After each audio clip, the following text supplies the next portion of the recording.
Sur les 104.5 Urban FM, la station urbaine, Gina nous l'a dit ce matin qu'elle parlerait de proxénétisme. C'est ça, Gina?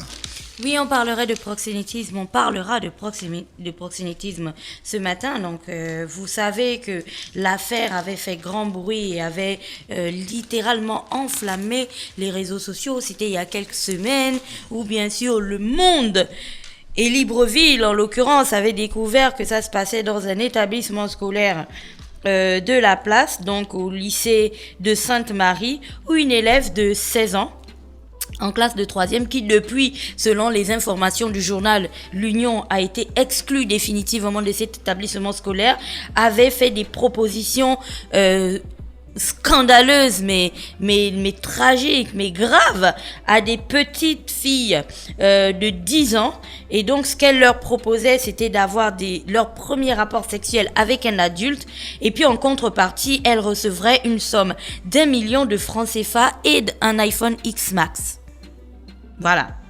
Donc, l'affaire ayant fait grand bruit et ça avait tellement secoué les consciences et tout dans le pays qu'au final, les révélations qui ont découlé de là nous ont conduit à cette enquête qui a été ouverte pour bien sûr établir la véracité des faits. Et comme je le disais en introduction de cette rubrique, depuis, il y a donc une série de personnes qui sont entendues par les équipes du B2 qui essaie de comprendre donc qui fait quoi exactement dans cette affaire de proxénétisme. Et les premières enquêtes, donc des premiers résultats qui sortent de là, c'est que en fait ça ne se limitait pas juste uniquement au lycée Sainte-Marie.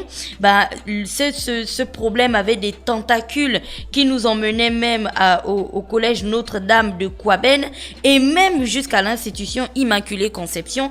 Et ce n'est pas moi qui le dis, c'est écrit dans le journal de ce matin. Vous pourrez toujours aller voir le journaliste qui l'a dit. Moi, je ne fais que lire ce qui est écrit parce que ici, on poursuit déjà tout le monde. Donc, voici en gros le décor qui est planté. Ça commençait au lycée Sainte-Marie. Et puis, au fur et à mesure qu'on avance dans l'enquête, on se rend compte que cette question de proxénétisme a des tentacules qui nous emmènent même au lycée Kouaben, qui nous emmènent à Immaculée Conception. Et puis là, c'est donc beaucoup plus grave même que ce qu'on pensait. Et ça fait même encore plus froid dans le dos que ce qu'on pensait. Alors, on va faire un petit calcul simple. Aujourd'hui, quand tu regardes dans les établissements scolaires, les enfants ont le bac de plus en plus tôt. On ne parle pas des exceptions qui ont du style 20 ans ou 21 ans en terminale. On vous parle des petites exceptions où à 10 ans, une enfant va déjà être peut-être en 6e ou ce genre de choses, et ainsi de suite. Et puis, tu vas avoir des enfants qui arrivent en terminale, elles ont 16 ans, elles ont 17 ans. Et donc, quand elles passent le bac, en gros, elles sont même encore mineures. C'est que y a pas quelqu'un. C'est aujourd'hui la tendance est qu'on est des jeunes étudiants de plus en plus qu'est-ce que je raconte? Des étudiants de plus en plus âgés, de moins en moins âgés. Pas de plus en plus jeunes dans les établissements scolaires. Ce qui sous-entend donc que lorsqu'on parle de proxénétisme et qu'on parle de ces établissements scolaires, parce que ça c'est juste les établissements scolaires qui ont été mis en avant, mais c'est clair que ce phénomène-là gagne peut-être la plupart des établissements scolaires de Libreville. Donc vous vous rendez compte que c'est une affaire de proxénétisme, mais pas juste. C'est encore même dedans, tu as une question de, comment on appelle ça quand tu couches avec une mineure encore? Pédophilie. Voilà, tu as une affaire de pédophilie encore à l'intérieur, parce que j'oublie à chaque fois le mot. Vite, bon, répète après moi. Repeat after me. Pédophilie. Non, pédophilie, je vais plus oublier. C'est qu'en plus de cette question de proxénétisme, tu as même encore une grosse question de pédophilie qui remet sur le tapis la question des valeurs morales que véhicule véritablement notre pays. Parce que, comme je le disais la dernière fois, s'il y a ces réseaux de proxénétisme et tout ça dans les établissements scolaires, parce que ça, mais c'est d'une gravité pas possible. De l'autre côté, si les réseaux arrivent à s'étendre comme ça, c'est parce que tu as des adultes qui payent en fait pour avoir ce type de service. En gros, tu as des adultes qui ont développé au Gabon un petit système de fourniture d'adolescentes. Donc, en gros, comme si c'était de la chair fraîche. Vous voyez, un petit réseau où on fournit des mineurs à des personnes qui, psychologiquement, peut-être qu'il y a un truc qui va pas.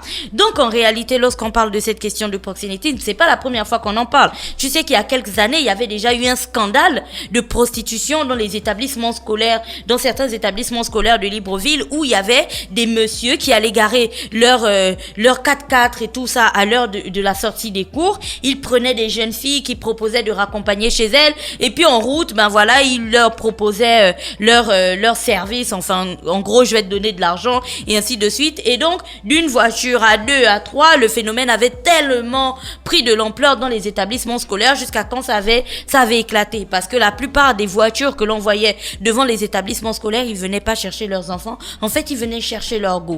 Et c'est là encore que c'est plus grave parce que c'est des enfants.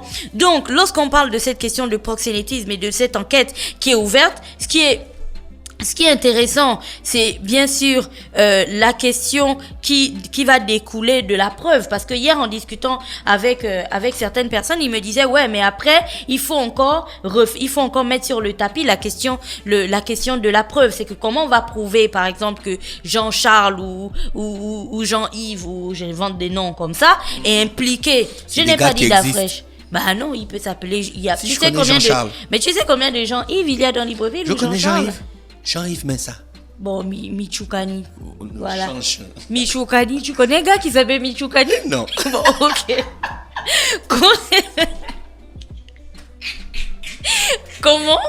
Comment on prouverait que Sieur Michoukani aurait été impliqué dans cette affaire de proxénétisme, quand bien sûr ce sera sa parole contre la parole de peut-être une mineure. Tu vois, donc c'est cette question de la preuve qui est très portée. Et c'est pour ça qu'aujourd'hui j'ai décidé de faire cette rubrique pour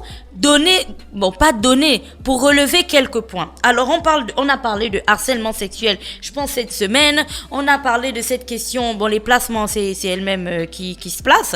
On a parlé de harcèlement sexuel, on parle de proxénétisme, on parle de toutes ces choses qui en gros ne valorisent pas du tout les jeunes filles. Mais il faut que vous compreniez que si vous êtes victime de ce genre de cas, vous gagnerez en fait à avoir le maximum de preuves pour mettre le maximum de chances de votre côté. Aujourd'hui, avec l'avènement des nouvelles technologies, je ne vais pas dire que c'est facile, mais c'est très intéressant de voir à quel point on pourrait piéger quelqu'un et puis apporter des preuves dans le cas où on irait dire que je suis victime de harcèlement sexuel ou je ne sais pas telle personne. Alors vous avez des enregistreurs sur vos téléphones, enregistrez les conversations, enregistrez ce que ces personnes-là vous disent. Vous avez des appareils photos sur vos téléphones lorsqu'ils sont dans des positions assez je sais pas, je cherche le mot, dégradantes ou je sais pas, enfin bref, quand ils sont tout nus comme des vers, prenez des photos, au moins on est sûr que voilà.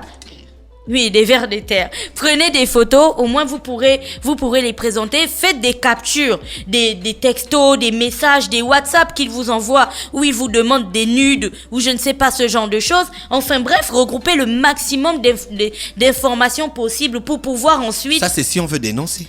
Oui. Mais si on veut pas dénoncer. Non, mais aujourd'hui, elles sont lancées dans une démarche où les enfants veulent dénoncer. Sauf que, comment tu dénonces si c'est ta parole contre la parole de peut-être quelqu'un qui je sais pas, est plus grand que toi, qui peut être influent parce qu'il a de l'argent ou je ne sais pas, ce genre de choses. Comment tu fais pour faire valoir ton argument, en disant que ce que tu dis est vrai? Parce qu'à un moment, quand tu arrives au tribunal, ça peut être très impressionnant et très déroutant pour une adolescente, tu vois. Donc, aujourd'hui, si vous êtes victime de ce genre de choses, c'est l'occasion, pas l'occasion parce que c'est pas vous avez la possibilité de regrouper le maximum de preuves possibles. On ne demande pas de faire du chantage aux gens, ou après vous allez écrire que j'ai des photos nues de toi et tout ça, si tu ne m'envoies pas de l'argent, je vais les publier sur les réseaux sociaux. Non, on ne parle pas de ça. On parle de preuves qui sont regroupées et qui sont ensuite remises aux forces de l'ordre pour servir pour venir appuyer ce que vous allez dire. Pourquoi c'est important de faire ça aujourd'hui?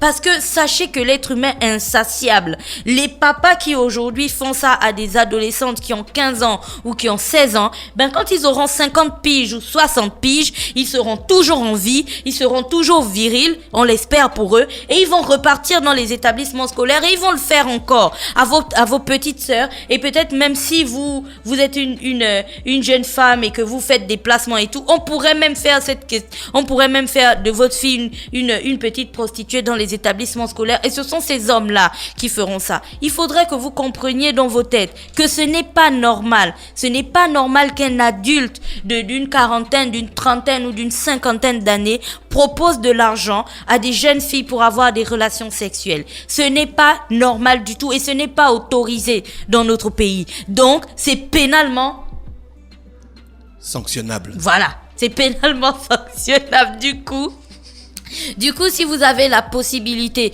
de regrouper le maximum de preuves contre ces personnes, il faut absolument faire tomber le maximum de têtes impliquées dans cette histoire. Comme ça, toutes les autres personnes qui ont honte ou qui verront ça en fait auront honte désormais de le faire et auront surtout peur de le faire parce que on va montrer à la face du monde que écoutez, voilà, c'était ce monsieur qui en apparence est peut-être respectable et c'est lui qui faisait ça à des jeunes filles. Maintenant, petit message à la justice. Je sais qu'en ce moment, la justice est à fond dans beaucoup de choses là. Tu vois, les Kevazingo et tout, ça bouge beaucoup de leur côté. Il faudrait que vous compreniez quelque chose. Cette situation, cette affaire est d'une gravité mais énorme. Pourquoi? Parce qu'elle peut avoir des répercussions sur l'évolution même de notre pays, sur la mentalité des citoyens que nous allons avoir demain, sur la structure de notre pays. Donc, à aucun moment, mais à aucun moment, on ne doit laisser tomber. Normalement, cette affaire de proxénétisme doit aller jusqu'au bout. On doit déterminer les responsabilités et les personnes qui seront reconnues coupables doivent payer. Comme ça, au moins, ça servira d'exemple pour les autres qui verront qu'en réalité, les établissements scolaires, c'est pas des pâturages où tu as un troupeau de petites vaches où tu pars et puis voilà, tu peux te les taper comme tu veux, étant donné que c'est des animaux, il y a pas de souci. Non, c'est des enfants. Ces enfants-là ont des familles. Et puis les familles comptent aussi sur ces enfants, sur les études qu'elles font. Que les familles fassent aussi des efforts dans l'éducation. Mais on avait déjà fait la rubrique sur les familles. D'accord, là c'est la rubrique. C'est la rubrique sur les jeunes filles maintenant et la justice. Donc il faut comprendre à quel point c'est important parce que personne n'a envie de déposer son enfant à l'école le matin, d'aller au travail et de se rendre compte le soir qu'en gros, il y a quelqu'un, un pervers qui psychologiquement n'est peut-être pas stable, qui a fini de tourner son enfant dans tous les sens en lui donnant de l'argent. Parce que lorsqu'on envoie son enfant à l'école, ce n'est pas l'école de la prostitution. Ce n'est pas ça du tout. Donc la justice, on compte vraiment sur vous pour aller jusqu'au bout et pour établir les responsabilités et faire en sorte que les coupables paient mais de manière sévère. Voilà. Merci Gina qui est avec nous ce matin sur les 104.5 Urban FM, la station urbaine dans Luda Fresh Morning, le réveil matinal, le plus haut de la capitale sur la radio, la plus haute de la capitale. Enfin, big up spécial à Patrick Dongo, bien connecté sur notre fréquence. Merci, on se retrouve juste derrière. Stop Fresh Morning.